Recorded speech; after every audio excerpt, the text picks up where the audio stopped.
Hey, what's up, y'all? Welcome to episode 2 of how I'm turning this house into a home. I just arrived at my project. I'm going to show you guys what has taken place from the last time we saw each other. I got my handy dandy notebook here. This has been very helpful keeping me organized for everything that's going on every day of this project. Today we are on day 45, day 46 of this project since we closed on the property. A lot has taken place. I just want to show you guys everything step by step. This is, contractor issues, people not doing the jobs right. I mean, it has not been easy. I'm going to show you guys and tell you guys everything that has taken place. As you can already see, if you pan over to the house, you can see a lot of things have changed aesthetically, right? We don't have the trees anymore. We got 2 trees that we got rid of. We got siding work being done as we speak. Actually, you might be able to hear the guys working in the backyard. So let's start on the outside. I'm going to show you guys a walk around 360 and then we'll work our way inside. So come on. All right. So if you guys remember in the last video, this house was very old and I mean, it was horrible, right? We had the old cedar wood, weathered siding. I mean, we had an issue right here with the water. There was rotten wood right here. I remember showing you guys in the first video something right here. It's just what we've done so far has just been a huge difference. I mean, look up there. We had some peeling wood and warped wood that was kind of curling out, and it was coming off the surface. Basically, it's a form of hardy siding, and it's still a mess out here. As you can see, look at the backyard. We got all of our mess that's gonna get cleaned up tomorrow. So we got a couple guys coming out to come help us clean up. So basically, this is where this whole wall is where we had a lot of the termite activity. We had some water that was just settling here because the gutters were full and it was just a whole puddle. So what we're doing here is we got this aluminum to kind of keep the water from going inside the house, and we've also created a kind of concrete ramp to run the water off away from the property. So that was one of the big important things here with the siding. As we walk across this way, you see we got the old cabinets that we got rid of, took them out of the house. If you guys take a look at what's going on up there, so basically, I'll try to point, but I don't know if you'll be able to see. Where you see that new piece of wood going on that side, that is the new fascia. That fascia is kind of, it's called a fascia. You guys can look it up. But essentially, we had some rot fascia there, and we're gonna replace this new fascia here on this side as well, where you can see through the wall. So that's gonna be finished at some point today. I mean, the siding they just did an immaculate job on this siding, I must say.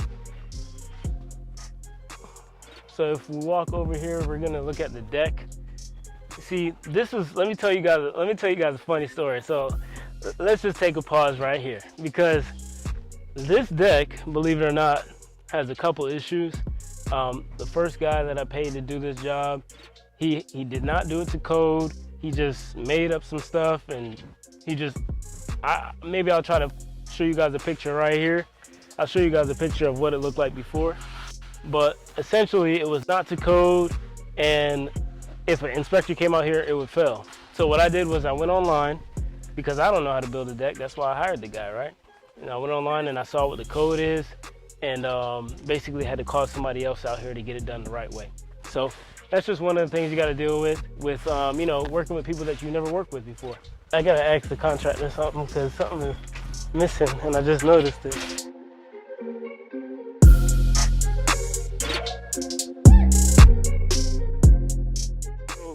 Basically, guys, what I just found out through observing is that the dryer vent for the dryer, it was this hose that was being used. It used to be sticking out right here, but when they put the siding on, and they did not provide me with the hole for the dryer vent. So I just asked him, like, hey, where's the hole? You know what I mean? Because we're going to need it still. But he said that he didn't provide the hole on the outside because on the inside, the sheetrock covered it. So we're going to have to create a new vent for the dryer vent and make sure that we can get a hole on the outside, whoever does that job. See, that's something else that you'll notice, like on these projects, there's always something new that pops up. There's always something that's gonna, like, something that you didn't expect, right? Like now I'm gonna have to pay somebody to drill a hole in the siding from the inside and to the outside. So it's just, every day is something new, man. That's why you gotta be dynamic and agile. You gotta make sure that you can be ready for any little challenge that's gonna come your way. Let's take a sneak peek on the inside and show you guys kind of what it looks like. So we still got the old door that's gonna get solid stain, but even as you step foot in here, I mean, it's just already a difference, right? We got the walls painted, we had a ceiling that was down, all the insulation was on the ground, we had no ceiling right here, so we went ahead and took care of that. We got all our trim painted, all in the house, all semi-gloss white. If you follow me here, excuse the noise in the background, I'm not sure if you can hear it, but this is the kitchen. We got all of our cabinets painted white, sanded.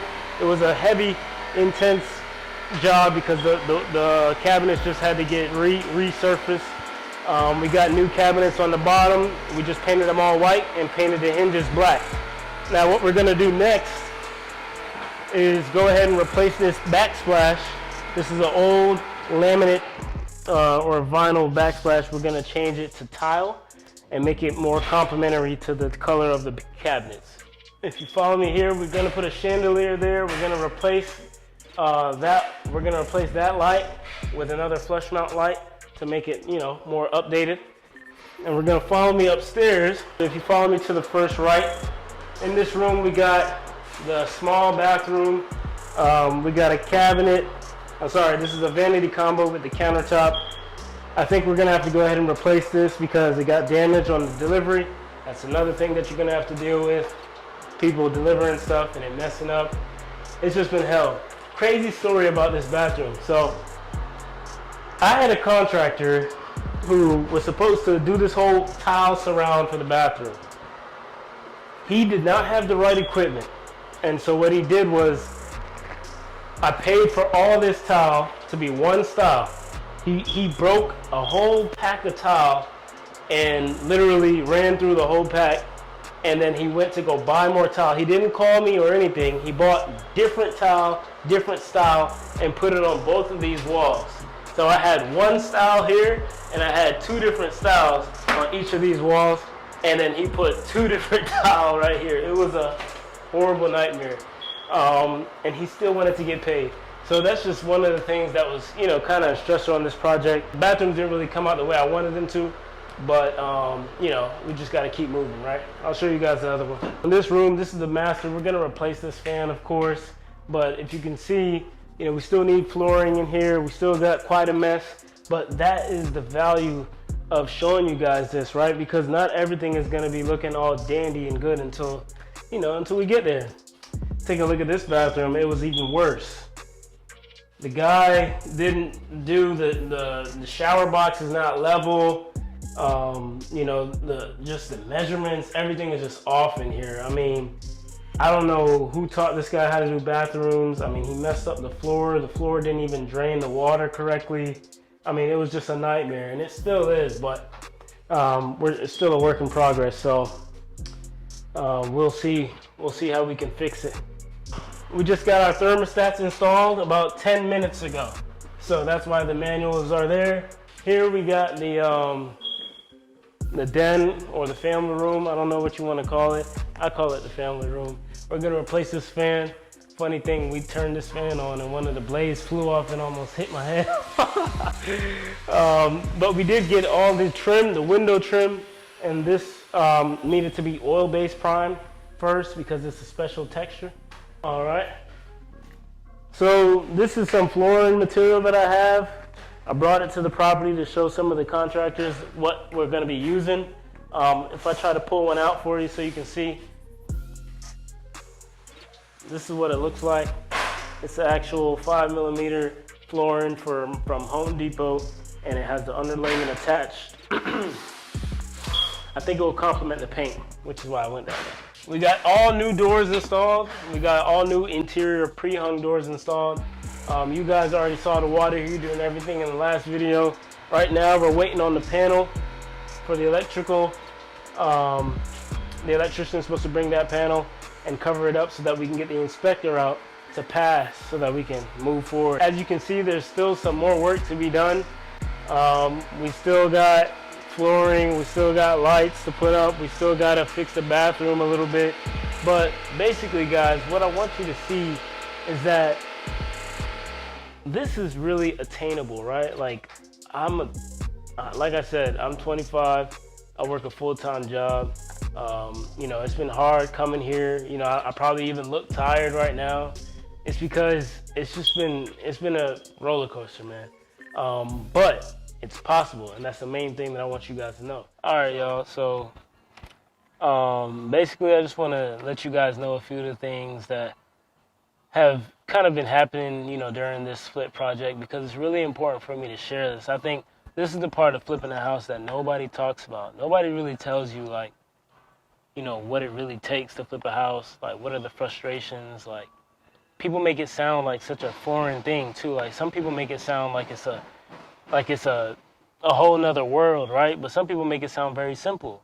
And so what I want to do is just keep it real with you guys. Like, being in my 20s, starting out, you know, working with team, like finding contractors, like, it really is a challenge, and it's a job in itself. You know, for this project, you know, I GC'd it myself, meaning that I was a general contractor. I hired out all the subcontractors individually to cut down on the cost that a general contractor would probably apply to whatever, you know, price they give me, right? So usually the way it works is that a GC will come in and tell you that something costs, like the whole house will cost $65,000, but really the cost is really $50,000. But he put an additional $15,000 on to pretty much manage a project for you, for it to be more stress-free for you. However, in my case, I wanted to do that because I work full-time and I knew I couldn't be coming to this house every day. But what happened was the GCs, they kind of fell out on me. And a lot of people came here, they didn't get back to me, they never gave me a quote. Some people were like, yeah, they give me a price, they gave me like $50,000. And they just sent a regular text message. But they didn't really give me a breakdown of like what everything is going to cost. You know what I mean? So it was a lot of that. So when the project started, after I closed, I needed to hit the ground running. I had to make a decision. So what I did was I was like, you know what? I'm just going to GC this myself and do what it takes to get to this property as many times as I have to get here with my full-time, you know, 50-hour, 60-hour job, right? And so I wrote down a couple things that, you know, a few challenges, some things that I would, you know, recommend to anybody who's looking to do a flip. So go with your gut when deciding whether to work with a contractor or not. During this process, I had a lot of contractors who were saying, oh, yeah, I can do this. Yeah, no problem. That's very easy. Blah, blah, blah. And it's like you can just kind of feel it. Like, it's just cap. You know what I mean? You can kind of feel that they're just trying to say things that sound good, but it's not, like, they don't really do that work, or they probably never done it before. There was another thing about, you know, getting the trees cut. Like, there were a few companies who gave me quotes, but they didn't have any workers' comp. You know what I mean? They didn't show that if somebody got hurt, that I would not be responsible. You know what I mean? So that's really important, is just protecting yourself from a legality standpoint. Another thing I learned is, like, underestimating. Like, I ordered a 20-yard dumpster, you know, to do the demolition, when really I needed 30, right? How would I have known that? I mean, it just experience. You just got to really do this stuff out here and maybe talk to a lot of people. My mentors have been a great help. And yeah, I mean, I'll save the rest of this for the last episode. I don't want to give you guys too much, but basically just wanted to touch base with you and let you know that it has been complicated. It has been a challenge, but if you have faith and determination, you'll get it through. See you guys in the next episode.